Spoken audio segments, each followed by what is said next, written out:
మీకు బైబిల్లో జరిగిన ఈ క్రేజీ స్టోరీ తెలుసా? మనుషులందరూ కూడా కలిసి ఏదో చేద్దాం అనుకుంటే చివరికి ఏదో అయింది. అయితే ఇలాంటి మరికొన్ని విషయాలు మీకు కావాలంటే నా ఛానల్ సబ్స్క్రైబ్ చేసుకోండి. మీ ఫ్రెండ్స్ తో, ఫ్యామిలీ మెంబర్స్ తో, మీ చర్చ్ మెంబర్స్ తో షేర్ చేసుకోండి.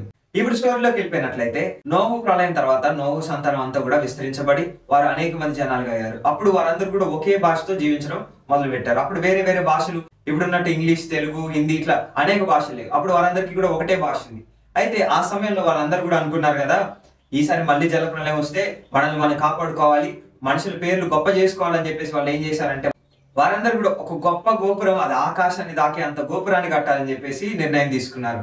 ఈ గోపురం వారికి పేరు తెచ్చి పెడుతుందని చెప్పేసి, ఈ గోపురం ద్వారా వారు ఘనత పొందుకుంటారని చెప్పేసి అనుకున్నారు. దేవుడేమో వారందరినీ కూడా విస్తరించండి, మీరు ఈ భూమంతటిని కూడా స్వతంత్రించుకున్నారంటే వాళ్ళందరూ కలిసి ఒకదే దగ్గర కూడి ఒక గోపురాన్ని కడదామని చెప్పేసి నిర్ణయం తీసుకున్నారు. అయితే వారి గోపురాన్ని కడుతుండగా మధ్యలో దేవుడు వచ్చి చూసి, వీరందరూ కూడా వెరితనంతో నేను చెప్పింది కాకుండా వేరే ఇంకేదో చేస్తున్నారని చెప్పేసి దేవుడు వారి భాషల్ని తారుమారు చేసేశారు. వారు మనుషుల ఘనత కొరకు ఇది జరిగించడం చూసి దేవుడు వారి భాషల్ని తారుమారు చేసేశారు.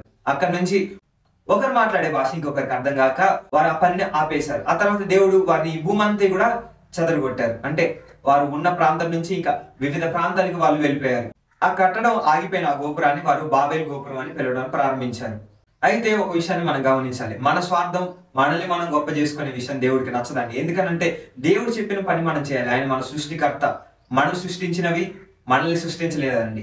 దేవుడే మనల్ని సృష్టించి ఆయన ఇచ్చిన ఆజ్ఞల్లో మనం పాటించినట్లయితే మనం దేవుడిచ్చే ప్రతి దీవెనను కూడా పొందుకోగలుగుతాం.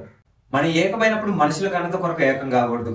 మనం ఏకమైనప్పుడు దేవుని స్తుతించడానికి, దేవుని గణపరచడానికి మనందరం కూడా ఏకం అవ్వాలి. అయితే ఈ వీడియోస్ కానీ, ఈ స్టోరీస్ కానీ మీకు నచ్చినట్లయితే నా ఛానల్ లైక్ చేయండి, షేర్ చేయండి, సబ్స్క్రైబ్ చేసుకోండి. ఈ బాబేల్ గోపురం గురించిన స్టోరీ బైబిల్లో ఏ అధ్యాయంలో, ఏ గ్రంథంలో, ఏ వచనంలో ఉందో కామెంట్ చేయండి. Thank you.